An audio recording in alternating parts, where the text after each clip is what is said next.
ಓಂ ಶ್ರೀ ಗುರು ಬಸವಲಿಂಗಾಯ ನಮಃ. ಸರ್ವರಿಗೂ ಶರಣು ಶರಣ.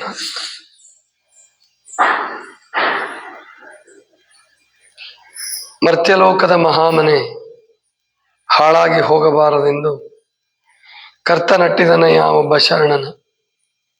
ಆ ಶರಣ ಬಂದು ಕಲ್ಯಾಣವೆಂಬ ಶಿವಪುರವ ಕೈಲಾಸವ ಮಾಡಿ ರುದ್ರಗಣ ಪ್ರಮಥಗಣಗಳೆಲ್ಲರ ಹಿಡಿತಂದು ಅಸಂಖ್ಯಾತರೆಂದು ಹೆಸರಿಟ್ಟು ಕರೆದು ಭಕ್ತಿಯ ಕುಳಸ್ಥಳವ ಶ್ರುತದೃಷ್ಟ ಪವಾಡದಿ ಮೆರೆದು ತೋರಿ ಜಗವರಿಯಲು ಶಿವಾಚಾರದ ಧ್ವಜವನೆತ್ತಿಸಿ ಮರ್ತ್ಯಲೋಕ ಶಿವಲೋಕವೆರಡಕ್ಕೆ ನಿಚ್ಚಣಿಕೆಯಾದನು. ಆ ಶಿವಶರಣನ ಮಹಾಮನೆಯೊಳಗಿಪ್ಪ ಗಣತಿಂಥಿಣಿಯ ಕಂಡು ಎನ್ನ ಮನ ಉಬ್ಬಿಕೊಬ್ಬಿ ಹರುಷದೊಳ ಓಲಾಡುತ್ತಿದ್ದೆನಯ್ಯ. ನಮ್ಮ ಗುಹೇಶ್ವರನ ಶರಣ ಸಂಗನ ಬಸವಣ್ಣನ ದಾಸೋಹದ ಘನವನು ಏನೆಂದೆನಬಹುದು ನೋಡ ಸಿದ್ದರಾಮಯ್ಯ. ಇದು ಅಲ್ಲಮ ಪ್ರಭುಗಳು ಸಿದ್ದರಾಮೇಶ್ವರರನ್ನ ಕುರಿತು ಬಸವಣ್ಣನವರ ಬಗ್ಗೆ ಹೇಳಿದಂತಹ ಒಂದು ಅದ್ಭುತವಾದ ವಚನ. ಸೊನ್ನಲಾಪುರದಿಂದ ಬಂದಿದ್ದಾರೆ. ಸೊನ್ನಲಾಪುರದಿಂದ ಅಲ್ಲಮ ಪ್ರಭುಗಳು ಮತ್ತು ಸಿದ್ದರಾಮೇಶ್ವರರು ನಡ್ಕೊಂಡು ಬರ್ತಾರೆ. ನಡ್ಕೊಂಡು ಬರುವಾಗ ಅವರು ಎಲ್ಲ ಹೇಳಿದ್ದಾರೆ, ಆದರೂ ಅವರಿಗೆ ಸಮಾಧಾನ ಇಲ್ಲ. ಮತ್ತಿನ್ನೊಂದು ವಚನ ಹೇಳ್ತಾರೆ, ಮರ್ತ್ಯಲೋಕದ ಮಹಾಮನೆ ಹಾಳಾಗಿ ಹೋಗಬಾರದೆಂದು. ಈ ಮರ್ತ್ಯಲೋಕ ಅಂತಕ್ಕಂಥದ್ದು ಪರಮಾತ್ಮ ನಿರ್ಮಿಸಿರುವಂತಹ ಒಂದು ಮಹಾಮನೆ. ಬಸವಣ್ಣವ್ರು ಬರಕ್ ಮುಂಚೆ ಎಲ್ಲ ಮನೆಗಳನ್ನು ಕಟ್ತಿದ್ರು. ಬಸವಣ್ಣವ್ರು ಬಂದ್ಮೇಲೆ ಮಹಾಮನೆಯ ಪರಿಕಲ್ಪನೆಯನ್ನು ಕೊಟ್ರು. ಮನೆ ಅಂದ್ರೆ ಕೇವಲ ರಕ್ತ ಸಂಬಂಧಿಗಳು ಮಾತ್ರ ವಾಸ ಮಾಡ್ತಕ್ಕಂತಹ ಜಾಗ. ಆದರೆ ಮಹಾಮನೆ ಅಂದ್ರೆ ರಕ್ತ ಸಂಬಂಧ ಅಲ್ಲ. ರಕ್ತ ಸಂಬಂಧವೂ ಇರಬಾರ್ದು ಅಂತ ಏನಿಲ್ಲ. ಆದ್ರೆ ಅವ್ರಿಗೆ ಭಕ್ತಿ ಇರಬೇಕು, ತತ್ವನಿಷ್ಠೆ ಇರಬೇಕು, ಶಿಸ್ತು, ಸ್ವಚ್ಛತೆ ಇದಿರಬೇಕು. ಈ 3-4 ಗುಣಗಳಿದ್ರೆ ಅವ್ರ ರಕ್ತ ಸಂಬಂಧಿಗಳಾದ್ರೂ ಇರ್ಬೋದು, ಭಕ್ತಿ ಸಂಬಂಧಿಗಳಾದ್ರೂ ಇರ್ಬೋದು, ಎಲ್ಲರೂ ಒಟ್ಟಾಗಿ ವಾಸ ಮಾಡ್ತಕ್ಕಂತಹ ಮನೆಗೆ ಮಹಾಮನೆ ಎನ್ನುವ ಮಾತನ್ನ ಬಸವಣ್ಣವ್ರು ಹೇಳಿದ್ರು. ಬರೀ ಹೇಳಲಿಲ್ಲ ಅಥವಾ ಒಂದು ಕಾನ್ಸೆಪ್ಟ್ ಕೊಡಲಿಲ್ಲ, ಬರೀ ಒಂದು ಪರಿಕಲ್ಪನೆ ಕೊಡಲಿಲ್ಲ. ಅವರು ಅದನ್ನ ಕಟ್ಟಿ ತೋರಿಸಿದ್ರು, ಹಾಗೆ ಬದುಕಿ ತೋರಿಸಿದ್ರು. 36 ವರ್ಷಗಳ ಕಾಲ ಕಲ್ಯಾಣವನ್ನೇ ಒಂದು ಮಹಾಮನೆಯನ್ನಾಗಿ ಮಾಡಿಕೊಂಡು ಆ ಕಲ್ಯಾಣದಲ್ಲಿಯೇ ತಮ್ಮ ಮಹಾಮನೆಯನ್ನು ನಿರ್ಮಾಣ ಮಾಡಿ 770 ಅಮರಗಣಗಳು, 1,00,000 ಮೇಲೆ 96,000 ಜನ ಜಂಗಮರು ಅಂದ್ರೆ ಅನುಯಾಯಿಗಳು,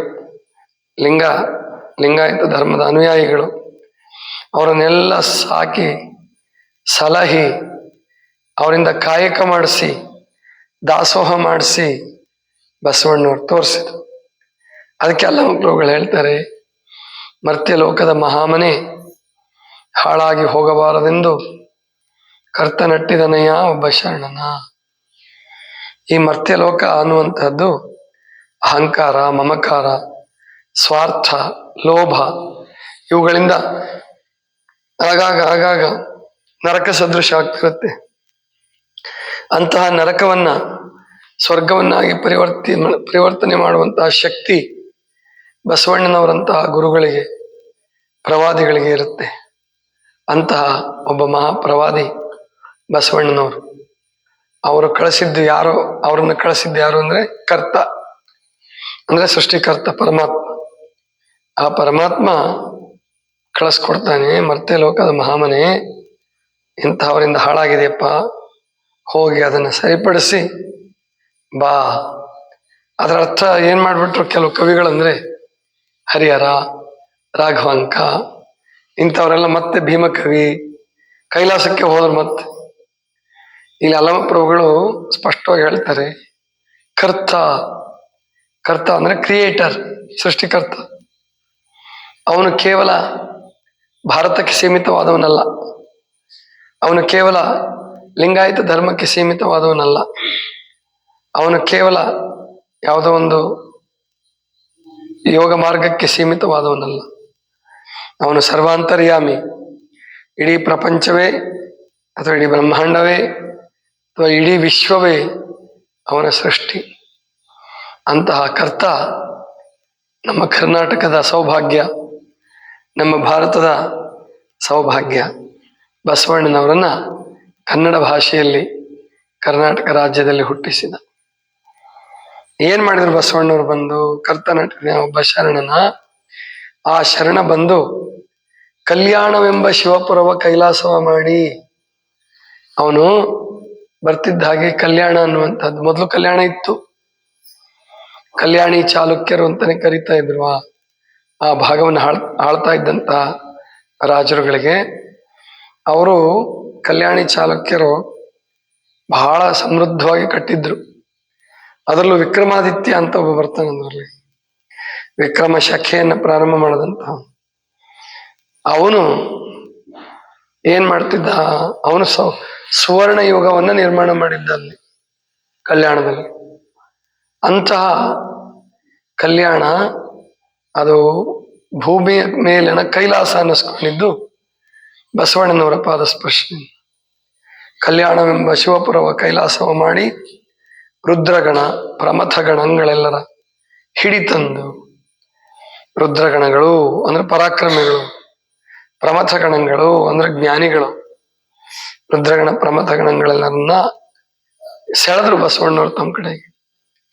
ತಮ್ಮ ನಡೆನುಡಿಯಿಂದ, ತಮ್ಮ ತತ್ವನಿಷ್ಠೆಯಿಂದ, ಸುಮ್ಮನೆ ಕುತ್ಕೊ ಮುರಿಬಾರದು, ತಮ್ಮ ತತ್ವನಿಷ್ಠೆಯಿಂದ ಅವರು ಬಸವಣ್ಣವ್ರನ್ನ ಅಂದ್ರೆ ಎಲ್ಲಾ ಶರಣರನ್ನ 770 ಅಮರಗಣಗಳನ್ನ ತಮ್ಮ ಕಡೆಗೆ ಸೆಳ್ಕೊಂಡ್ರು. ಹಿಡಿತಂದು ಅಸಂಖ್ಯಾತರೆಂದು ಹೆಸರಿಟ್ಟು ಕರೆದು, ಅವರು ಶರಣರು ಅಂದ್ರೆ ಅಸಂಖ್ಯಾತರು, ಅವ್ರನ್ನ ಲೆಕ್ಕ ಹಾಕಕ್ ಬರಲ್ಲ. ಒಬ್ಬ ಶರಣ ಕೋಟಿ ಜನರಿಗೆ ಸಮಾನ. ಆದ್ರಿಂದ ಅಂಥವ್ರನ್ನೆಲ್ಲ ಕೂಡಿಸಿ ಕರೆತಂದು ಹಿಡಿತಂದು ಅಸಂಖ್ಯಾತರೆಂದು ಹೆಸರಿಟ್ಟು ಕರೆದು ಭಕ್ತಿಯ ಕುಳಸ್ಥಳವ ಶ್ರುತ ದೃಷ್ಟ ಪವಾಡದಿ ಮೆರೆದು ತೋರಿ. ಕುಳಸ್ಥಳ ಅಂದ್ರೆ ಮೂಲ ಸ್ಥಿತಿ, ಭಕ್ತಿಯ ನಿಜವಾದ ಸ್ಥಿತಿಯನ್ನ, ಭಕ್ತಿಯ ಮೂಲ ಸ್ಥಿತಿಯನ್ನ ಎಲ್ಲರಿಗೂ ತಿಳಿಸಿಕೊಟ್ಟು ಶ್ರುತ ದೃಷ್ಟ ಪವಾಡದಿ ಮೆರೆದು ತೋರಿ. ಶ್ರುತ ಅಂದ್ರೆ ಕಿವಿಯಿಂದ ಕೇಳಿದ್ದು, ದೃಷ್ಟ ಅಂದ್ರೆ ಕಣ್ಣಿನಿಂದ ಕಂಡಿದ್ದು. ಬಸವಣ್ಣನವರು ಕಣ್ಣಿನಿಂದ ಕಂಡಿದ್ರು. ಅಲ್ಲ, ಬಸವಣ್ಣನವರ ಶಕ್ತಿಯನ್ನ, ಬಸವಣ್ಣನವರ ಪವಾಡವನ್ನ ಅಲ್ಲಮ ಪ್ರಭುಗಳು ಕಣ್ಣಿನಿಂದ ಕಂಡಿದ್ರು. ಕೆಲವನ್ನ ಕಿವಿಯಿಂದ ಕೇಳಿದ್ರು. ಶ್ರುತ ದೃಷ್ಟ ಪವಾಡದಿ ಮೆರೆದು ತೋರಿ ಜಗವರಿಯಲು ಶಿವಾಚಾರದ ಧ್ವಜವನೆತ್ತಿಸಿ ಮರ್ತ್ಯಲೋಕ ಶಿವಲೋಕವೆರಡಕ್ಕೆ ನಿಚ್ಚಣಿಕೆಯಾದನು. ಮರ್ತ್ಯಲೋಕ ನಾವು ನೀವೆಲ್ಲ ವಾಸಿಸ್ತಾ ಇರ್ತಕ್ಕಂಥ ಸುಖ ದುಃಖಗಳು, ನೋವು ನಲಿವುಗಳು, ಇಂತಹ ಅನೇಕ ದ್ವಂದ್ವಗಳಿಗೆ ಕಾರಣವಾದಂತಹ ಮರ್ತ್ಯಲೋಕ. ನಾವು ಆಧ್ಯಾತ್ಮ ಜೀವನವನ್ನು ನಡೆಸಿದ್ರೆ, ಆಧ್ಯಾತ್ಮ ಮಾರ್ಗದಲ್ಲಿ ಗಟ್ಟಿಯಾಗಿ ನಡೆದ್ರೆ ಈ ದ್ವಂದ್ವಗಳನ್ನು ಮೀರಿ ಏಕತ್ವದಲ್ಲಿ ನಿಲ್ಲಬಹುದು, ಏಕತೆಯ ಸಾಧನೆಯನ್ನು ಮಾಡಬಹುದು. ಅಂತಹ ಶಿವಲೋಕ ಅನ್ನಿಸ್ಕೊಂಡಂತಹ ಒಂದು ಮಾರ್ಗವನ್ನು ಕಂಡುಕೊಳ್ಳಲಿಕ್ಕೆ ಬಸವಣ್ಣನವರು ನಿಚ್ಚಣಿಕೆ ಆದರು. ನಿಚ್ಚಣಿಕೆ ಅಂದರೆ ಏಣಿ. ನಾವು ಕೆಳಗಡೆಯಿಂದ ಮೇಲ್ಭಾಗಕ್ಕೆ, ಮೇಲಂತಸ್ತಿಗೆ ಏನು ನಾವು ಏಣಿಯಿಂದ ನಡ್ಕೊಂಡು ಹೋಗ್ತೀವಲ್ಲ, ಹತ್ಕೊಂಡು ಹೋಗ್ತೀವಲ್ಲ, ಹಾಗೆ ಉನ್ನತ ಜೀವನದ ಮೌಲ್ಯಗಳನ್ನು ಕಲಿಸಿಕೊಟ್ಟು ಜೀವವನ್ನ ಶಿವತ್ವಕ್ಕೆ ಏರಿಸುವಂತಹ ಒಂದು ಮಾರ್ಗವನ್ನ ಬಸವಣ್ಣವರು ತೋರಿಸಿದ್ರು. ಮರ್ತ್ಯಲೋಕ ಶಿವಲೋಕವೆರಡಕ್ಕೆ ನಿಚ್ಚಣಿಕೆಯಾದನು.